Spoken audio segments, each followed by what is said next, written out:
अच्छा, अपना next topic शुरू करते हैं, एओर्टिक रिगर्जिटेशन।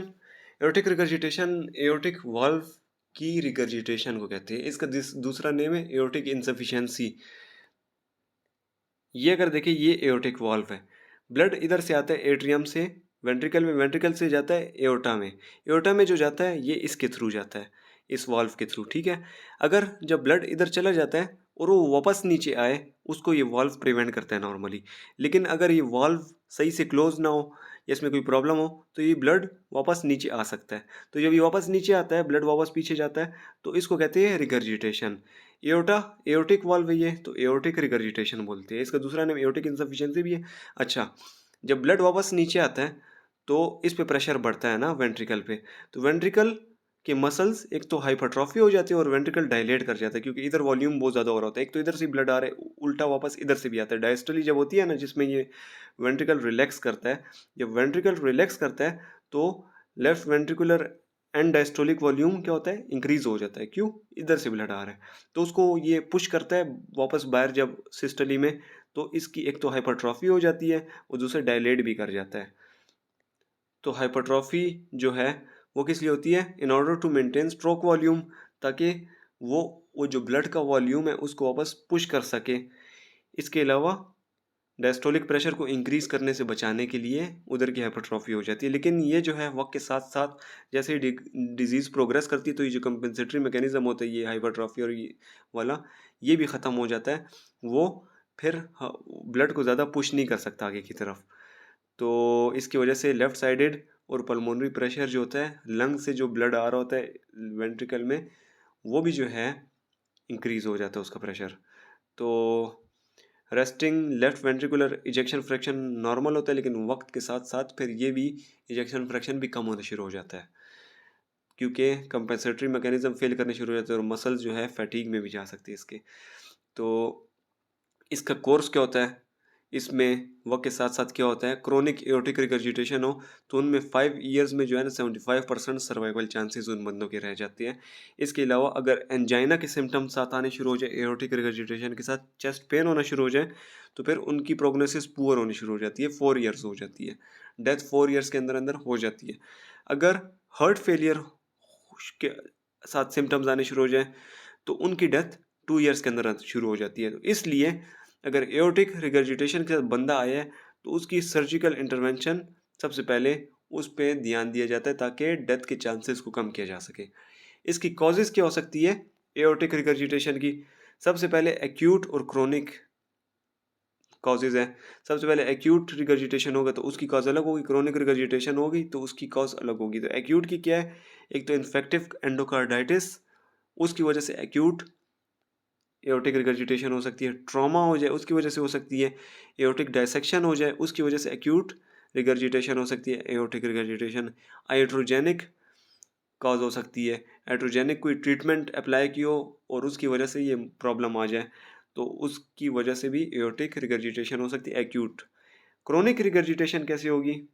तो उसकी इन्होंने इधर काजेज़ लिखी है। प्राइमरी वाल्वुलर काजेज़ भी हो सकती है, rheumatic fever, bicuspid Arctic valve, और ये बाकी सारी काजेज़ देख ले। एओर्टिक रूट डिजीज़ कोई हो जाए, इधर इन्होंने इसकी भी लिखी हुई है क्या क्या जिसकी वजह से काज हो सकता है क्रोनिक।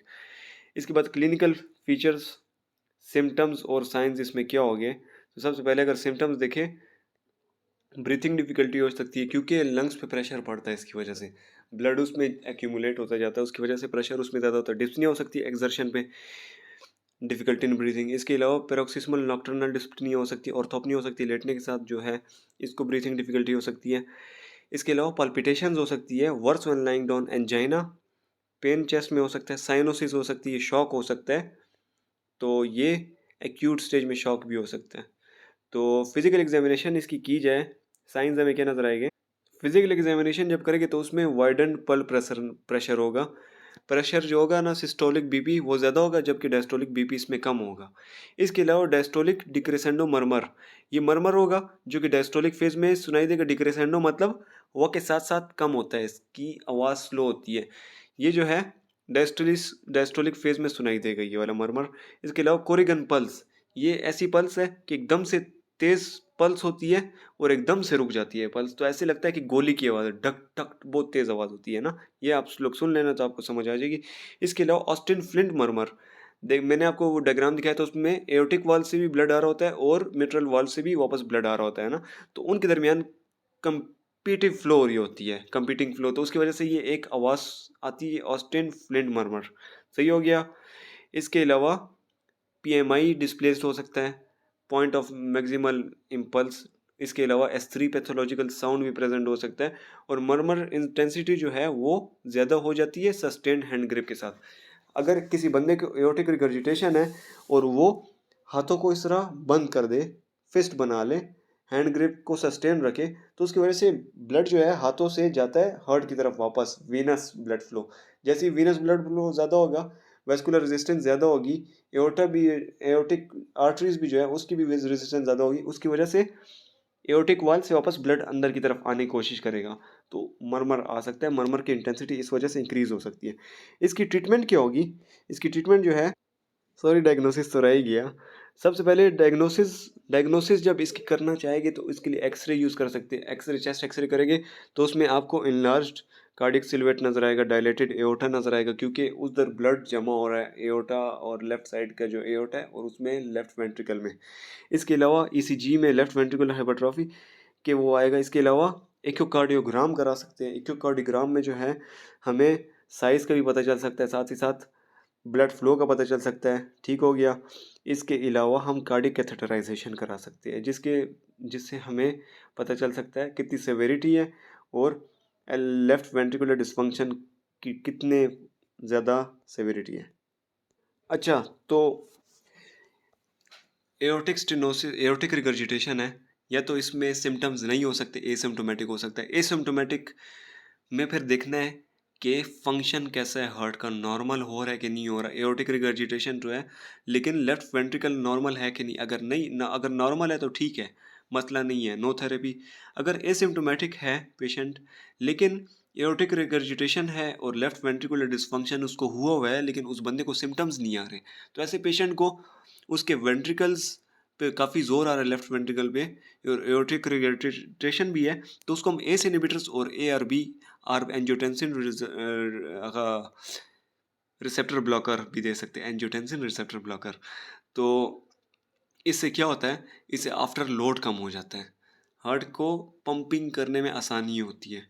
तो एसिम्प्टोमेटिक पेशेंट जिसको इस तरह सवियर AR और LVO, तो उसमें ये देते हैं। इसके अलावा अगर सिम्प्टोमेटिक पेशेंट हो तो उसके सिम्टम्स भी हमने कम करने हैं, तो एस इनहिबिटर्स और आर्ब्स तो देंगे उनको। इसके अलावा उसके साथ साथ अगर इडीमा वगैरह उनको हो सकता है, तो उसके लिए साल्ट रिस्ट्रिक्शन डायोरेटिक्स भी देते हैं। और साथ ही साथ अगर हार्ट फेलियर के भी सिम्टम्स आ रहे हैं तो beta blockers, aldosterone antagonist, digoxin भी दे सकते हैं। सही हो गया। और साथ ही साथ एक्टिविटीज़ जिससे हार्ट पे प्रेशर पड़ता है, हार्ट पे डिमांड ज़्यादा पड़ती है, तो उनको भी रिस्ट्रिक्ट करना है। इसके अलावा इसकी जो डेफिनेटिव ट्रीटमेंट है वो सर्जरी है। सर्जरी, एओर्टिक वाल्व रिप्लेसमेंट इसमें करते हैं।